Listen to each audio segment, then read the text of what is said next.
Imagine करो कि आपका बचपन का दोस्त एक दिन कहीं गुम हो जाता है और जब वापस आता है तो वो कोई और ही है, कुछ और ही है, समथिंग नॉन ह्यूमन। पर ये चीज सिर्फ आपको पता है।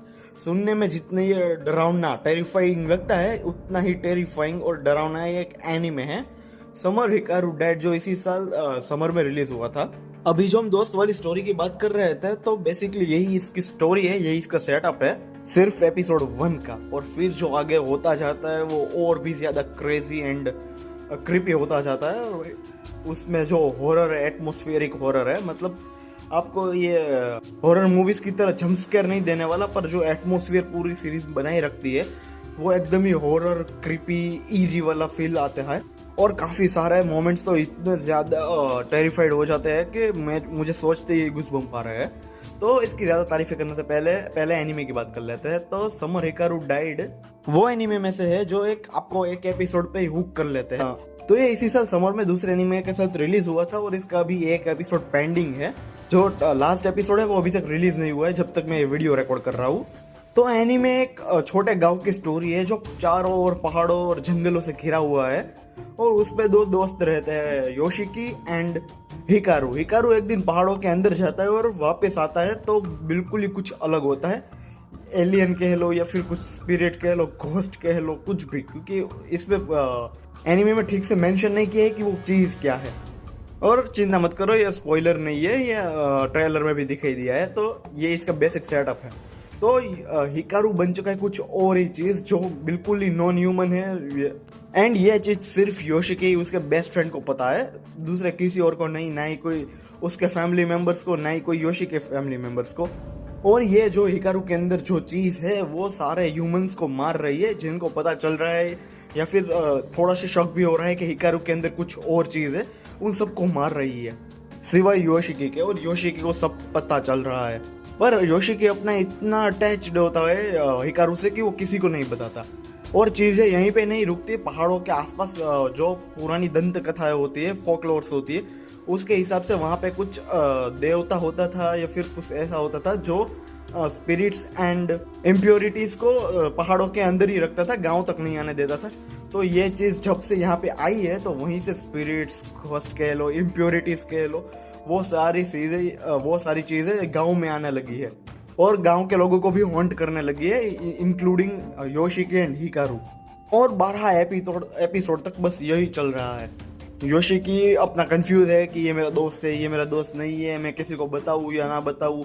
और उसके साथ साथ उसको ये भी देखना है, जानना है, मतलब कि ये जो हिकारू के अंदर जो चीज है वो आखिर है क्या, और जो उसमें वो इंफॉर्मेशन गैदर करता है। और फिर जो सारे रिवील्स होते हैं एक के बाद एक के बाद एक, और प्लॉट ट्विस्ट तो नहीं कह सकते, पर जो रिविलेशंस होते हैं वो भाई सस्पेंस के साथ भाई हार्ड कोर जाते हैं सीरीज में। और उसके बीच बीच में जो भाई ये इम्प्योरिटीज और स्पिरिट्स के जो इंसिडेंट होते हैं बहुत ही कम दिखाया है, कि मतलब 3-4 एपिसोड में सिर्फ एक बार, और एक एपिसोड में भी मिनिमम 1-2 मिनट के लिए ही। पर जो वो फील भाई ईरी ट्रिपी फील्स आती है पूरे एपिसोड, मतलब मैं एक्सप्लेन नहीं कर रहा, आप खुद देखोगे तो आप समझ जाओगे कितना ये टेरिफाइंग बनता है एनीमे। वैसे मोस्टली तो सीरीज ये दोनों कैरेक्टर्स योशिकी एंड हिकारू के इर्द गिर्द ही घूमती है, और उसको लेके जो इम्प्योरिटीज एंड वो सब आता है, जो सस्पेंस है, तो मिस्ट्री है ये फोकलोर्स की, और ये जो हिकारू के अंदर जो चीज है उसके इर्द गिर्द ही घूमती है। उन दोनों के बीच ये जो नई चीज आई है एज अ हिकारू और योशिकी के बीच, ये दोनों कैसे बॉन्ड बनाते हैं। जो योशिकी है वो कैसे सारी इंफॉर्मेशन गैदर करता है और वो हिकारू के बारे में किसी को बताता है या फिर नहीं, ये तो सिर्फ आपको सीरीज देख के पता चलेगा। उसके बारे में कुछ ज़्यादा बताने वाला नहीं हूँ, क्योंकि ये एकदम ही वो वाला एनीमे जो आप खुद देखेंगे, खुद फील करेंगे तो आपको पसंद आएगा। वैसे मेरा बताने से कुछ नहीं होगा, तो सिर्फ एक एपिसोड ट्राई करके देखो अभी तो। और इसमें जो साइड कैरेक्टर्स, अब तो मेन कैरेक्टर की बात कर ली, तो साइड कैरेक्टर्स है उसमें भी एक बूढ़ी औरत आती है जो स्पिरिट मीडियम की तरह काम करती है।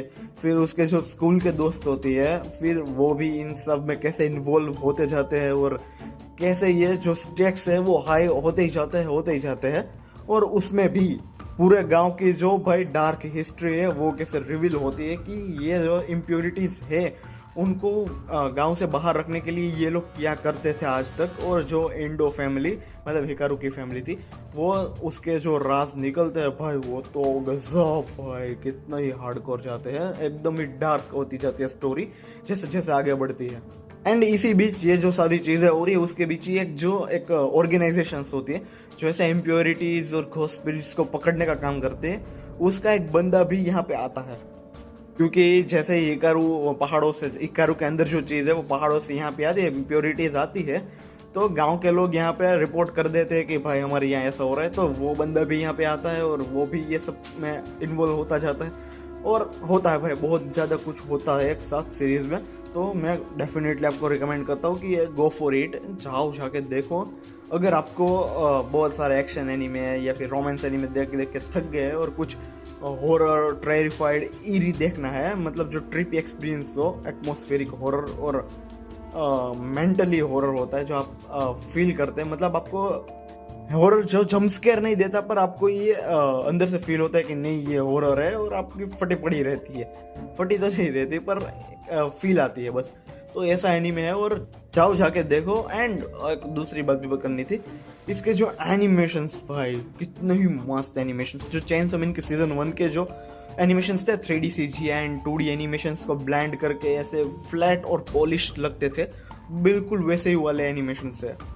एंड एक मेन चीज़ जो एनीमे आपसे सवाल पूछती है कि ह्यूमन होना कहते किसे हो, ह्यूमन आखिर है क्या, क्योंकि जो हिकारू है उसके जो एग्जिस्टेंशनल क्राइसिस होते रहते हैं, उसमें जो सवाल वो योशिकी से पूछता है वो सिर्फ योशिकी से नहीं आपसे भी पूछते हैं कि आपके लिए ह्यूमन क्या है, एक ह्यूमन लाइफ आपके लिए क्या इंपॉर्टेंस रखती है।